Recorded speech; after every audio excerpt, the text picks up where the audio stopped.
Okay, so first I'd like to say that I have so much appreciation for something that I heard Esther say a long time ago when I really needed it, which was having appreciation for the pillow and the bed.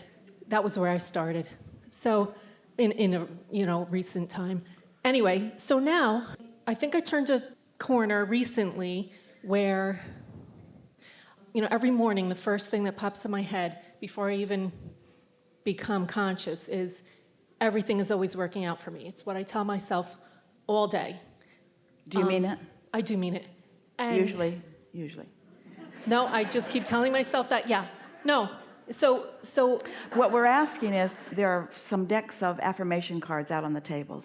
And for a while, we would bring a random deck to the stage and we would read one of the affirmations, and then we would point out how much we didn't believe that, speaking as if we were speaking for you, like, I am the creator of my own reality. Yeah, sure I am. Things are always working out for me. Yeah. Sometimes when you use an affirmation like things are always working out for me, you're standing in a posture of wanting to use those words to make them work out, and we're just wanting to highlight the distinction between saying them because that's how you feel right then. And if you let your posture be watching for moments in time when you really feel it, and that's when you affirm it, rather than trying to affirm it to make it happen, it's a big difference. Because when you try to affirm it to make it happen, you're actually affirming the absence of it, because the universe isn't hearing your words, only your vibration. well, I think when I say it first thing in the morning, I'm not thinking about things that aren't working out. So it's sort of setting myself up. And then I've started to become conscious of really reaching for more. And sometimes that affirmation isn't even enough for me. And I want something more charged and more vibrant. And so anyway, here's my question. But before you give it to us, because there's a little cleaning up that we want to do here. Okay. So, and it's all really good. You said, I've turned a corner. And we want to say there aren't any corners. There's just in any moment moving with the flow toward who you really are and what you really want, or not. And when it feels like you've turned a corner, what you mean is, I've been leaning in the direction of what I want so that there's enough momentum, and now it feels easier. There aren't any corners, really. I'm either leaning toward what I want, I'm either satisfied or dissatisfied, I'm either in alignment or in some state of resistance. I'm either going with the flow or I'm going against the flow. Good clarification. Yes? Okay.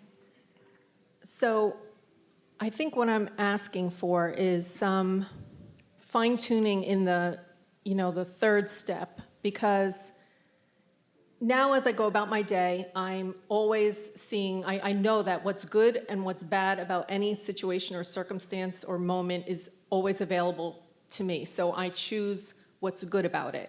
I choose to focus my attention on what feels most satisfying. Yes. So my question is that enough to just keep focusing on things that feel good and keeping my vibration up? Or should I be focusing my attention on, the things that I want, the goals I want to achieve? Well, you see, your question is wonderful because you can almost hear the answer in the question. So we want to replay a little bit about what we've been talking about here. If you accept that you've already had your step one moment, and hear these words, you did all your creation in step one. Sit with that for a minute. The contrast that you lived, that's when you did the creating, and you put it in the vortex, and it's done. It's so done that your inner being is there enjoying it and reveling in it. You already did it. Now, in order for you to enjoy it further, you want what's in this vibrational reality to come out and play with you. You want it to come in the form of ideas and thoughts and impulses and rendezvous and good timing. You don't just want it to explode and be done. You think you do, but you don't. You really want the fun along the way. The joy is in the journey, the conscious creation of it.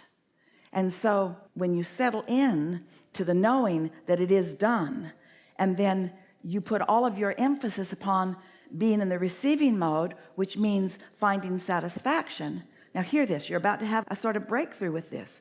So if it hasn't manifested yet, and so in your mind and in the mind of a lot of humans, it's still absent rather than present.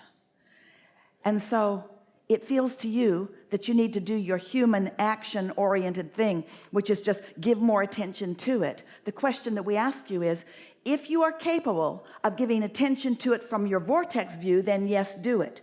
But if in giving your attention to it, it's from the it hasn't happened yet point of view, then it's completely counterproductive. The other day we were talking with a man. He was talking about a barbecue contraption that he's invented, that he's wanting to get to market. We asked the audience, and they could feel that as he was presenting it to us, even though he was using positive words and was bright and shiny as he was presenting it, it was clear that it felt like it wasn't moving and that he needed to know what to do about it. And we wanted to point out that all conversations, when you feel like that, just reaffirm where you are. And so trying harder doesn't work. Shouting it louder doesn't work. It just holds you in the vibration of the absence of what you want, or holds you in the vibration of the unwanted longer. So we said to him, this was the clarifying sort of breakthrough moment of that day. We want you to find satisfaction, but you don't have to find it about the barbecue. You could find satisfaction about being at the beach. You could find satisfaction about being in this lovely country, as our friend said. You could find satisfaction about so many things. Esther used her go-to to find satisfaction was to think about the treehouse. If she ever just wanted her mind to bliss out, she would just move her thoughts toward the finding of the spot, the constructing of the treehouse, the men who spent so much time in it building it that they never wanted it to end, so it just got bigger and bigger and bigger and bigger and more and more and more, because it was such a playful, fun project for them. And there's the treehouse was a easy go-to for her. It always lined her up. Always felt satisfaction when she thought about the treehouse. She always feels satisfaction when she thinks about her grandchildren. She always feels satisfaction when she thinks about her California beach. You have these go-tos where you know it's a sure thing that you're going to find satisfaction. So if you've done step one, banged around and created something, and source and your inner being and law of attraction have done step two and got it all lined up, and your job is step three, then should you think about the thing that isn't done yet? Don't you run a risk of activating the absence of what you want if you stay hammering away at this thing that hasn't been created yet? Don't you start asking questions like, what's taking so long? Where if you accept that you have done it, step one, step two, all you got to do is find some reason as often as you can to feel satisfied, to be under the influence, so that you can then get on with what you came for. You didn't come here to create. You came here to be a creator. You didn't come for the creation. You came for the creating. You came for the moment by moment alignment, the moment by moment impulse. Isn't it so much fun to get an idea? Don't you like an idea? Don't you like the freshness of an idea before you kill it with reality? Don't you just love the feeling of a fresh idea as the idea expands and becomes more? And then when you rendezvous with someone else that kind of wants to talk about some of the same things, isn't it satisfying as it comes along? Do you know that so close to 100% of all of your creations, whether it is your relationships, anything that is on your list of things that you desire, so close to 100% that we want to call it 100%. It is just ever so slightly not 100%, but so close to 100% that that's a better. All of that creation is complete before you see any physical evidence of it. So you've got an idea for a business, you've created it. But once you actually get the building and have to paint it and insure it and staff it and organize it and clean it, then you start introducing resistance into the subject of your creation. Such a wonderful thing that it got such a head start before it became a manifestation. That's one way of looking at it. You didn't rise to that in the way that we want you to. We want you to feel the importance of all of your creations that are coming along, so that there's satisfaction even before you see it or hear it or smell it or taste it or touch it, because it feels satisfying. The idea of it is satisfying, you say. This is really powerful, advanced conversation about creating. This is really fine-tuning about creating. Every subject is a stick with two ends on it. And you have practiced so far on each subject, and they're different with each of you. Proclivity for one end or the other. Some things it's so easy for you to believe. Some things it's harder for you to believe.